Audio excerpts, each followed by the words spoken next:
Welcome to the Walsh Literacy Initiative's Readapalooza. This session features CarolynTurner. Hi everyone, and welcome to this talk on the simple view of reading. Many thanks go out to the Reading League and their May-June 2020 journal that was dedicated to the simple view of reading, which proves it really isn't so simple. Before we dive into the simple view of reading, I'm wondering if you are able to read the words that are showing on my screen. No? Well, what gets in the way of you being able to read them? Is it the symbols? Lack of knowledge around the symbols and the sounds they are making? What about the seemingly random string of letters in the second word? Could it be that our inability to read the words could get in the way of our overall reading comprehension when these words are included in a sentence or maybe a passage? Now try this. Take a second or two and read this paragraph.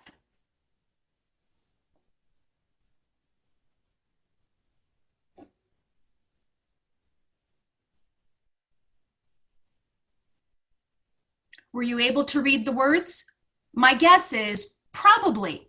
But even if you were able to read the words, did you understand them?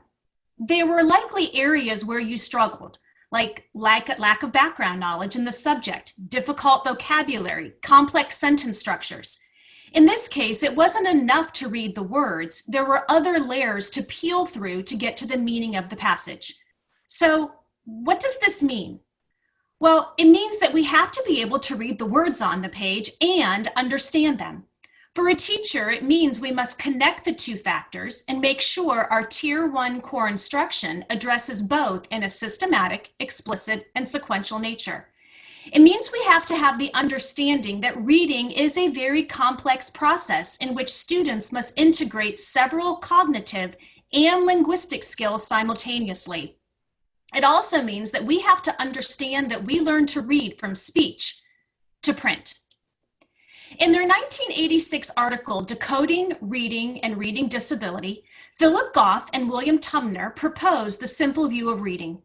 They wrote the article to address the debate over the role that decoding played in skilled reading comprehension. Their conclusion? Decoding was central for skilled reading comprehension. They proposed reading was the product of two broad skills: the ability to read the words on the page and the ability to understand the oral language. Both are necessary, neither on its own is sufficient. Hence, the multiplication sign. This model has been cited over 650 times in research literature, and there have been over 150 empirical scientific studies to validate its premise. It's the cornerstone of Ohio's plan to raise literacy achievement. We love the simple view of reading because it's simple. Some have criticized it, though, for being too simplistic. This really is a misconception because the simple view of reading was never intended to be a complete theory of the factors that contribute to reading comprehension. It was intended to be a very broad view of the causes of individual differences in reading.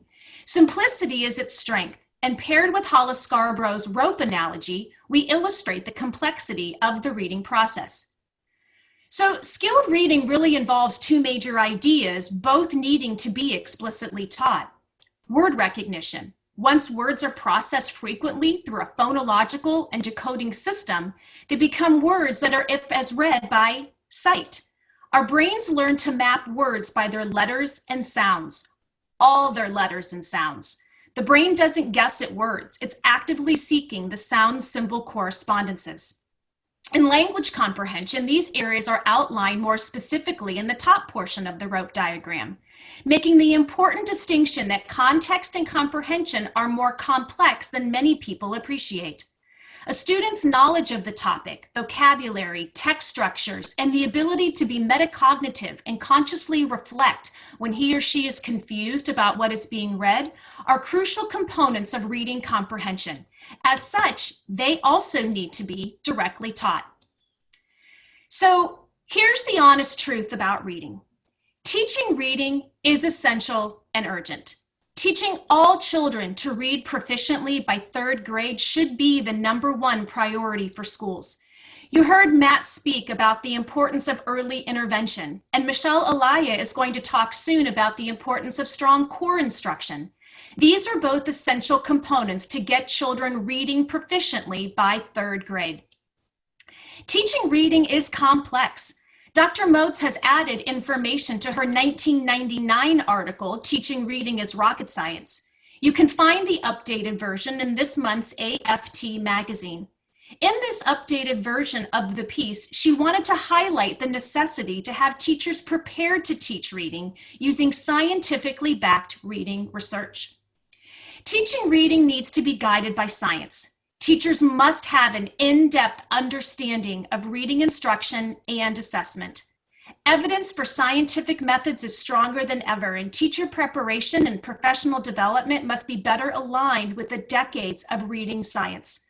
We know that reading failure can be prevented, and it is possible to teach children how to read if we start early and follow the research.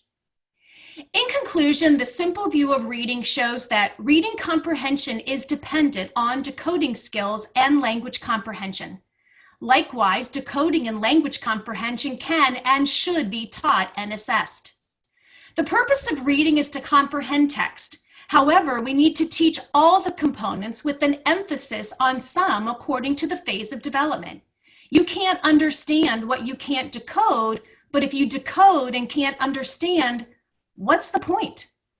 When we consider assessment with students with reading comprehension scores below grade level expectations, we must also have data to understand the students' decoding skills and language comprehension abilities in order to determine effective and efficient instruction and intervention. The simple view of reading is clear about the components of effective reading instruction. At every grade level, we must ensure that students have sufficient content knowledge and higher order thinking skills to understand what they read. Early reading instruction should ensure students become strong decoders because once decoding is strong, the barrier to reading comprehension is the student's knowledge of the subject, vocabulary of the discipline, and the ability to synthesize the information. Understanding the not-so-simple view of reading can help educators with assessing reading weaknesses and providing appropriate instruction. Thank you for participating in these sessions today. We hope they give you the hope, strength, and encouragement to continue your journey wherever you may be in learning more about the science of reading and its application to classroom practice. Please contact me if you have additional questions. Be sure to follow me on Twitter. And if you've not already done so, download a copy of Ohio's Plan to Raise Literacy Achievement to learn more about our state's efforts to align practices to science and increase language and literacy achievement of all of our students. Thank you so much.